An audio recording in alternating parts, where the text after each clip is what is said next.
Hello students, welcome back to our YouTube channel NV creator. आज हम देखेंगे important question है, find the Fourier cosine transform of F of X equal to 1/x² and hence the sine transform of. इसकी सहायता से हमें इसको निकालना है, ठीक है ना। तो ये वीडियो काफ़ी थोड़ा लंबी रहेगी, तो प्लीज़ क्वेश्चन को आप पूरा देखिएगा, एंड तक देखिएगा, समझ में आपको ज़रूर आएगा, ठीक है। यहाँ पर हमें दिया क्या गया है, तो हम लिखेंगे given F of X equal to 1/x²। हमने लास्ट प्रीवियस लेक्चर में एक क्वेश्चन किया था, और उसके बाद ठीक है ना, इस हमारा थर्ड क्वेश्चन है, तो हम इसको सॉल्व कर रहे हैं। लिखेंगे इसको by the definition of Fourier cosine transform. तो हमारी डेफिनेशन क्या होती है, एफ सी, इसको हम लिख सकते हैं F C of F X integration 0 to infinite F X cos S X D X. F X की वैल्यू क्या दी गई है, 1/x²। तो हमने यहाँ पर लिख दिया, इसको हमने आई मान दिया है। यहाँ पर लेट आई किया है, I equal to integration 0 to infinite 1/x² cos S X D X. अब हम एस के रिस्पेक्ट में इसको हम दे देंगे इक्वेशन नंबर फर्स्ट। एक्स के रिस्पेक्ट में इसका डिफ्रेंशिएट करते हैं, तो differentiation with respect to S. तो di/ds equal to integration 0 to infinite 1/x²। cos x का हमारा डिफ्रेंशिएट होता है माइनस साइन x, और हमारा एस एक्स से लिखा है, एस एक्स का हमारा x के रिस्पेक्ट में x बचेगा, ठीक है ना। तो हमारा माइनस हम यहाँ पर कॉमन ले लेते हैं, बाहर हमारा कॉमन आ जाएगा, और इंटीग्रेशन 0 टू इन्फाइनाइट x हम यहाँ पर लिख दिया, तो x sine S X upon 1+x² dx।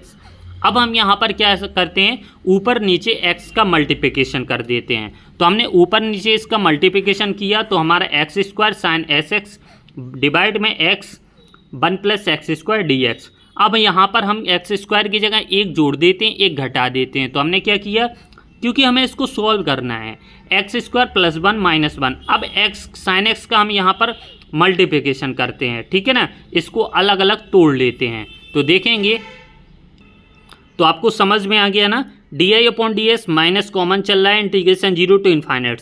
अब हमने क्या किया, 1+x² साइन एक्स को इधर कर दिया है, और हमारे यहाँ पर इस साइन एक्स एस एक्स को अलग करके डिवाइड में 1+x² ओवरऑल पूरे का इंटीग्रेशन। इतना समझ में आ गया, हम बता देते हैं, 1 मिनट आपको देखिएगा। इतना आपको मालूम था, इतना हमने x का ऊपर नीचे गुणा कर दिया। अब हम देखेंगे माइनस इंटीग्रेशन 0 टू इन्फाइनाइट।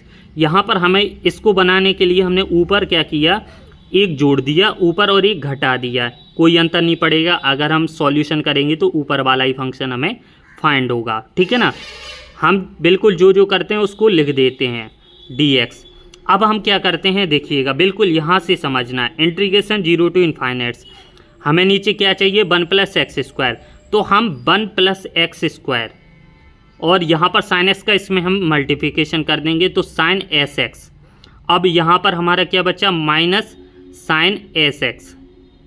अभी हम इसको एक ही लिख देते हैं, x 1+x² dx। इतना समझ में आ गया आपको। यानी अगर हम इसमें से कॉमन लें, साइन एस एक्स कॉमन लें, तो हमारा क्या बचेगा, 1x², यहाँ पर -1। अब आपको समझ में आ गया। अब हम इसको अलग अलग कर देते हैं, तो minus integration 0 to infinite 1+x² sine S X, क्योंकि हमने वहाँ डायरेक्ट लिख दिया था, x 1+x² dx। इसको हम अलग कर देंगे, तो माइनस माइनस माइनस हमारा प्लस हो जाएगा। इंटीग्रेशन 0 टू इन्फाइनाइट, यहाँ पर हमारा साइन एस एक्स डिवाइड में x 1+x² dx। यहाँ से 1+x² कैंसिल आउट हो जाएगा, तो minus integration 0 to infinite sine S X upon हमारा यहाँ पर x बचा dx।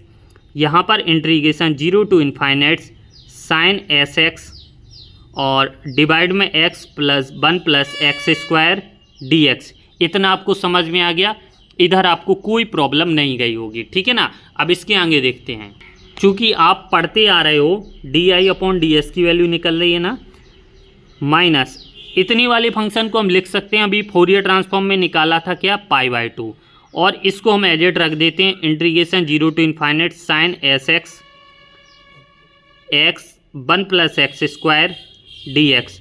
इसको दे देंगे इक्वेशन नंबर हम सेकेंड, ठीक है ना। इतना आपको समझ में आ गया। अब हम देखते हैं, देखिएगा इसको हमने इक्वेशन सेकंड दे दिया, इसको हमने 2 स्टेप में कर दिया है वहाँ पर हमने, लेकिन अगर इसको हमने तोड़कर सॉल्यूशन किया तो कितने स्टेप लगे, ठीक है ना। इसलिए हम जो लंबा स्टेप होता है उसको हम सॉल्यूशन करके खुद बता देते हैं। इसको सेकंड दिया, फिर से हम डिफ्रेंशिएट करेंगे तो again differentiation with respect to S, फिर से किया तो देखिए D square I upon D S square हो गया।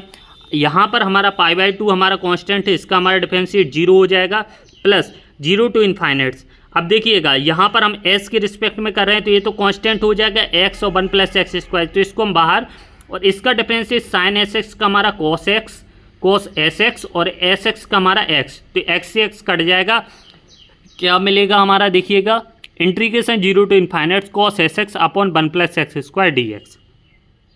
इसको इक्वेशन फर्स्ट की सहायता से हम इतने वाले फंक्शन को क्या लिख सकते हैं आई, ठीक है ना।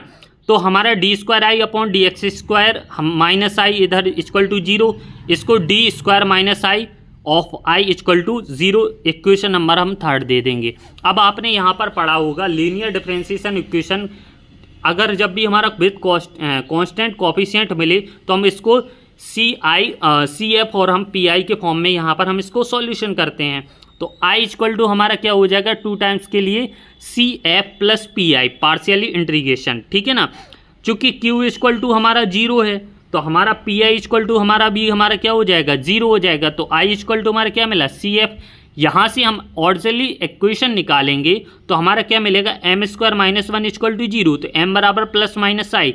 अब i की वैल्यू जो हम सी एफ निकालेंगे क्या निकलेगी c1 e to the power x plus c2 e to the power minus x होती है, x की जगह हमारा क्या है s, तो i equal to c1 e to the power s plus c2 e to the power minus s।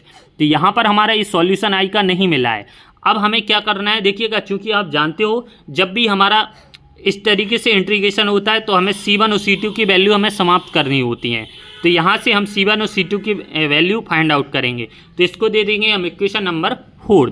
तो यहाँ पर हम D I upon D S equal to हमारा इसका जगह हम i इक्वल टू हमारा क्या मिला था c1 e to the power s plus c2 the power e minus s, हम उसका डिफरेंशिएट करते हैं तो D I upon D S equal to c1 e to the power s minus c2 e to the power minus s, क्योंकि e to the power minus s का हमारा e to the power minus s रहेगा, minus s का हमारा -1 बाहर आ जाएगा, ठीक है ना। इसलिए हमने इसको दे दिया इक्वेशन नंबर 5। अब हम 4 और 5 से क्या देखते हैं, चूँकि i और D I upon D S दोनों हमारी वैल्यू हमारी बराबर हैं, तो हम यहाँ पर i में हम s बराबर 0 रखते हैं तो हमारा क्या मिलेगा c1 प्लस c2। हम इसको भी बता देते हैं आपको, देखिएगा हमारा i बराबर फॉर्म क्या मिला था, i बराबर हमारा मिला था c1 e to the power s plus c2 e to the power minus s, और यहाँ पर इसका डिफरेंशिएट करने पर हमें क्या मिला D I upon D S c1 e to the power s minus c2 e to the power minus s। और हमें क्या नहीं कर रहे हैं, अगर हम i में s इक्वल टू 0 रख रहे हैं तो हमारा e to the power c1 e to the power 0 और plus c2 e to the power minus 0, तो e टू दी पावर 0 की वैल्यू हमारी क्या होती 1, तो c1 प्लस c2 मिल जाएगा i इक्वल टू जब s इक्वल टू 0 रख रहे हैं। यहाँ पर हम D I upon D S में s इक्वल टू 0 रख रहे हैं तो यहाँ पर भी हमारा c1 माइनस c2 मिलेगा, ठीक है ना। अब हम इसको क्या कर देंगे इक्वेशन नंबर अलग अलग लिख देंगे, ठीक है ना। इसको हम इक्वेशन हम कोई मान देते हैं, ए इक्वेशन माना। अब बाई इक्वेशन फर्स्ट से देखते हैं, हमारा इक्वेशन फर्स्ट क्या था, i में i इक्वल टू क्या था इंटीग्रेशन 0 टू इनफाइनाइट्स हमारा cos sx upon 1 + x square था। अब s की जगह हम cos x में 0 रखेंगे तो हमारा cos 0 की वैल्यू 1 मिल जाएगी। इस तरीके से आया, यहाँ पर कोई कंफ्यूज मत होना कि ये कहाँ से आया। देखिएगा जो हमारा इक्वेशन फर्स्ट था हम बता देते हैं क्या था, i इक्वल टू हमारा था integration 0 to infinites cos sx upon 1 + x square dx था। यहाँ पर हम i s इक्वल टू 0 लेकर चल रहे हैं तो बराबर इंटीग्रेशन 0 टू इनफाइनाइट्स cos 0 की वैल्यू 1 हो जाएगी तो 1 + x स्क्वायर ds। हम इसको क्या लिख सकते हैं tan इनवर्स x लिख सकते हैं, तो वही हम यहाँ पर सॉल्यूशन करेंगे तो यहाँ पर tan inverse x upper limit minus lower limit tan इनफाइनाइट्स हमारी tan 90 की वैल्यू होती है। तो i s इक्वल टू 0 में हम π/2 आ गया।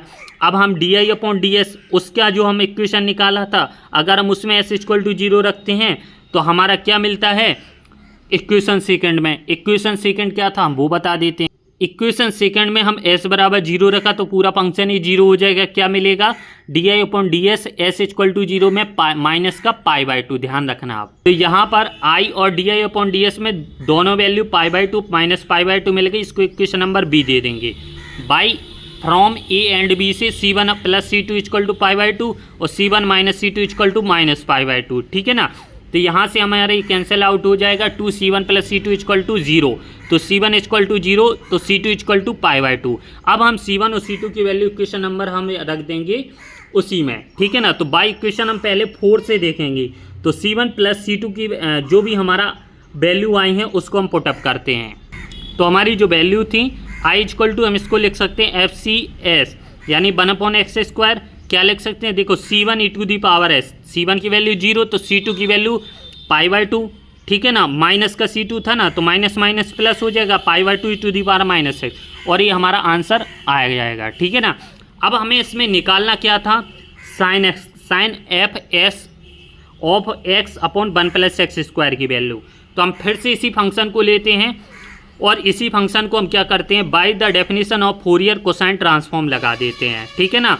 तो f ऑफ x यानी अब यहाँ से हम देखिएगा f ऑफ x की वैल्यू हम यहाँ पर रखेंगे, तो यहाँ पर हमारा 0 to infinites cos sx/1 + x² dx equal to π/2 e⁻s, इसका हम डिफ्रेंशिएट कर देंगे s के रिस्पेक्ट में।